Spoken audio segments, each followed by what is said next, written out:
We are now talking to the Athletic NBA manager editor, Tyler Batiste. Tyler, what's up, man? I don't understand crypto at all. You don't own any cryptos, Bitcoin, or any of that? No, I'm sticking with gold bars.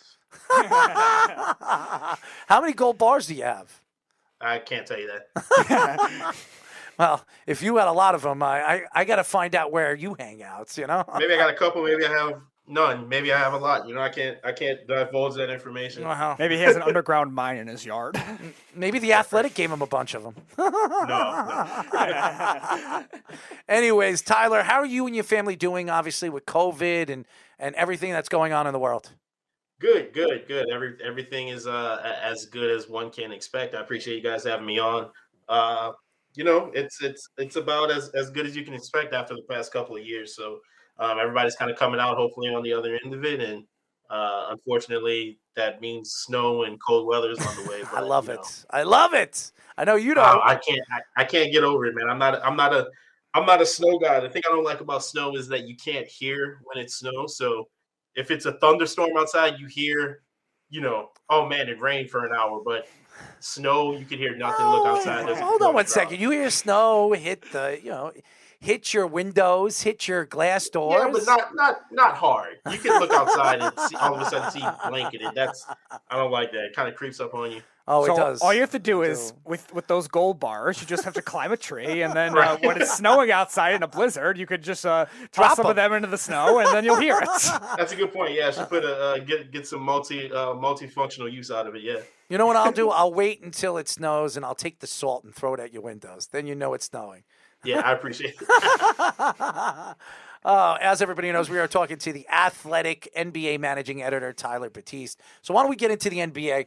So much going on with this, obviously, Brooklyn Nets situation. All right. I step back and wonder what the NBA is doing with you-know-who. And I have my own thoughts to what he is as a person, personally, what he has done on and off the court.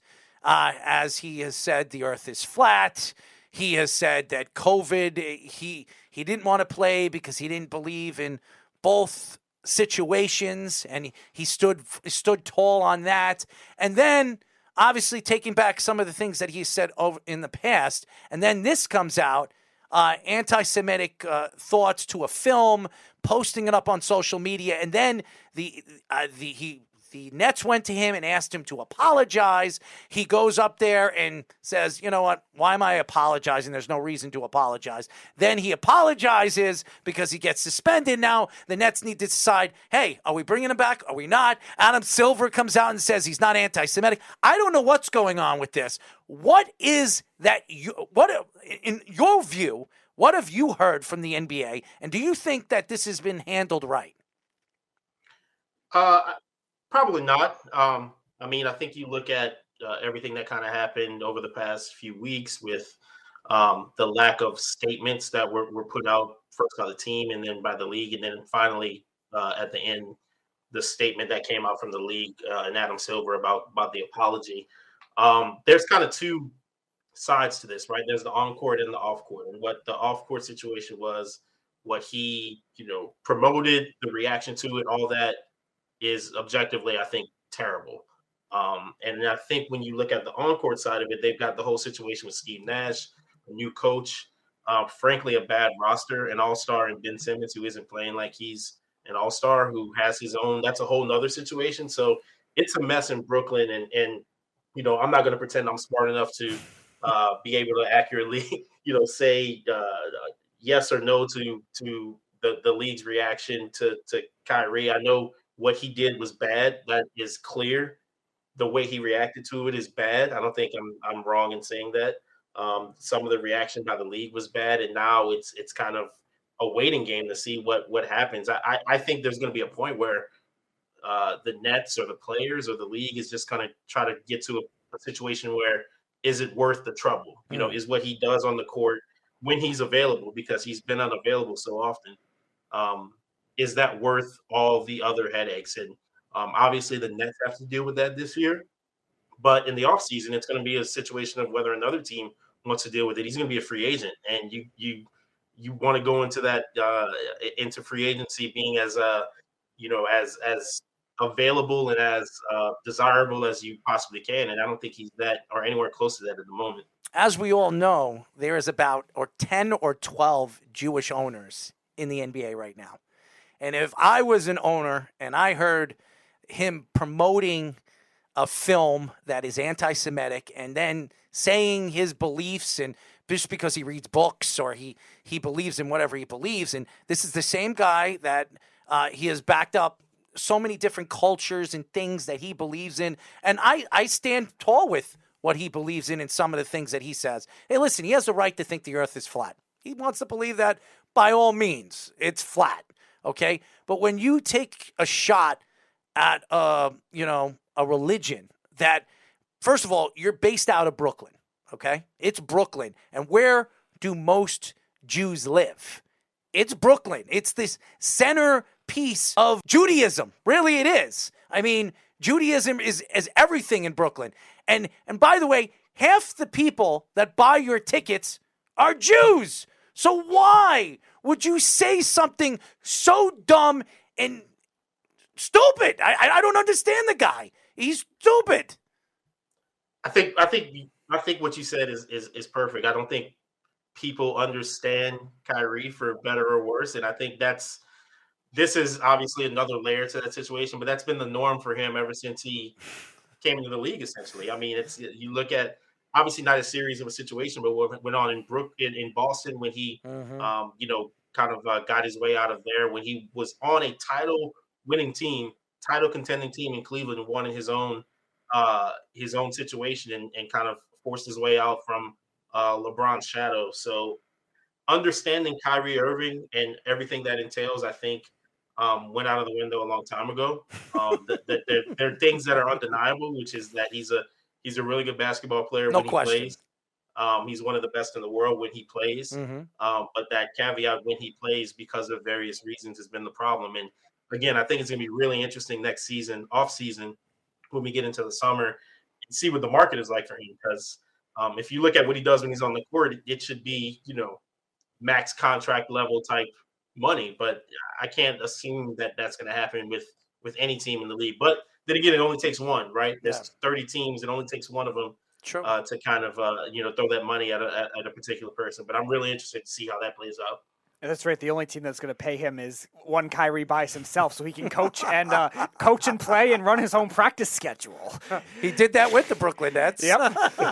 so he'll just create his own team. They'll call it the Kyrie Flat Earthers, and that'll be his so franchise. Happy that Steve Nash is gone from there. I feel so bad for him that he had to deal with that crap.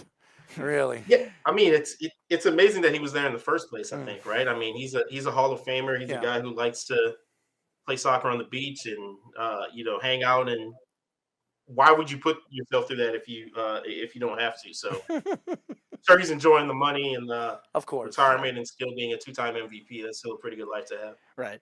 So my question is actually about that coaching, because Kevin Durant actually made some comments today. He was saying how he doesn't like how the Nets prepare for games, the process, the practices, the game planning, stuff like that. Do you think that has to do with a lot with Steve Nash, or do you think that has to do with even some of the coaching now or even before that with the ownership and the executives who they bring in? It's a good question. I'm not sure. It might be a little bit of column A, a little bit of column B. They've definitely played better since Jacques Vaughn took over. Not so much the other night against Sacramento, but there's still. It's weird. Ben Simmons. If you look at it on paper, what Ben Simmons was in his peak, and you say you're going to add that a top 5 defensive player in the league to Kevin Durant, who is at worst top 5 offensive player in the league, arguably top 3, arguably the best. On paper, that should work somehow.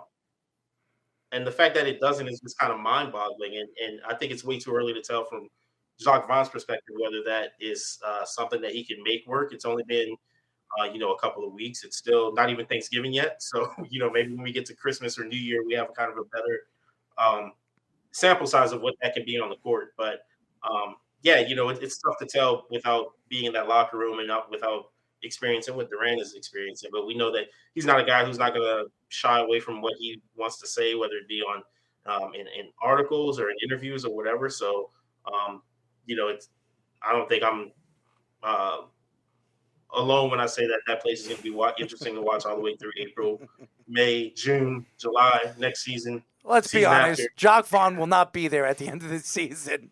I'm telling you right now, he will not, and neither will Kevin Durant. That's a big contract, though. That's a 3 year. He's got 3 years left after the season. But again, all it takes is one team to say, "Yeah, we'll do it." Mm-hmm. We are talking to the Athletic NBA managing editor, Tyler Batiste. There's another team in New York that, even though they're not opening their mouth as we've seen over the years, they weren't wrong about Jalen Brunson. He is the real deal. So they were right about that. It was a good contract. Giving R.J. Barrett the contract that they gave him in the offseason works for if they want to trade him in the next couple of years. It's a good contract. Mitchell Robinson adding the contract that they gave him, even though he can't stay healthy, it's still a very good contract for the Knicks. Julius Randle was a bad one. Obviously, Fournier was a bad one. And you're looking at this team, Tom Thibodeau, for some reason, they did not want to trade for somebody that's playing for the Cavs because they really like this guy, Quinn Grimes. Why is it that this guy isn't playing enough? Because to me, if you think he is going to be a star in this league, you're playing him. Why isn't Obi Toppin playing when he's playing such good basketball right now? It doesn't make sense. Make some sense to me here, man. I do not understand what this team is doing. And Tom, I've been rooting for you since day one. You need to be fired. You've been horrible coaching this team. Yeah, no, I can't make any sense out of it. If I could, I would. But Tom Thibodeau's a guy who historically is he's liked his guys and he's stuck with those guys that, the ones that brought him to the dance. Derrick Rose obviously is one of those players in the past. It's worked a lot of times, but maybe not so much in certain situations now. You would think that at the beginning of the year is the time where you would experiment with those different lineups, those different players. I think Cam Reddish has played really well in spurts, which is kind of surprising. I don't think a lot of people expected that coming into the season, but obviously if you're playing Cam Reddish on the wing, that takes away wing minutes from other people, and it looks like it's Quentin Grimes and some of those other young guys. I think the East is kind of stronger. People kind of expected it to be stronger coming into the season, but I would say maybe it's not as strong early on as people anticipated. I mean, I think the Knicks are 7-7. Yes, they are. The Hawks are in third place, and they're like 9-5 if I'm not mistaken. Yes. So it's not like what they're doing is kind of taking them out of the playoff race, not to be talking about the playoffs 15 games into the season, but they've got some time to tweak, to experiment. The big thing, what you mentioned, is that the newest acquisition, Jalen Brunson, seems to be a good fit. How the people who've been there for the past couple of years work around the new guy. I think if it was the opposite problem where the new guy was struggling to kind of, mesh, that would be a whole different issue. But they've got the point guard. It's not the point guard that maybe they thought they would get, or the start level caliber player that they thought they would get, but he's reliable. He can play.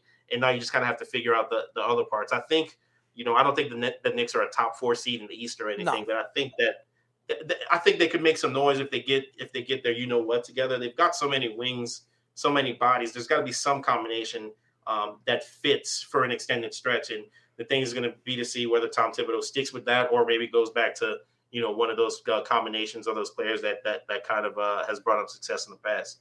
Still early. You mentioned they were 7-7 right now. I actually saw something last week. At one point, the Knicks were 5-5. They were saying how they were most average team in the league. They were 5-5 with the 16th ranked offense and 16th ranked defense, and I think they were like 15th in 3-point percentage or field goal percentage or something like that. Something weird. That's a playoff team in the NBA, though. With all the teams that make it. I've always been somebody that's lobbied that it's a lot as it is, because there's a lot of these under 500, especially in the Eastern Conference over the years, that there are all these under 500 teams that got into the playoffs. I've always been good with like a 16 playoffs with football and now with baseball, and I thought the NBA always had it too much, but fans seem to like this play-in tournament stuff. Yeah, I'm not gonna go against more basketball if I can get it.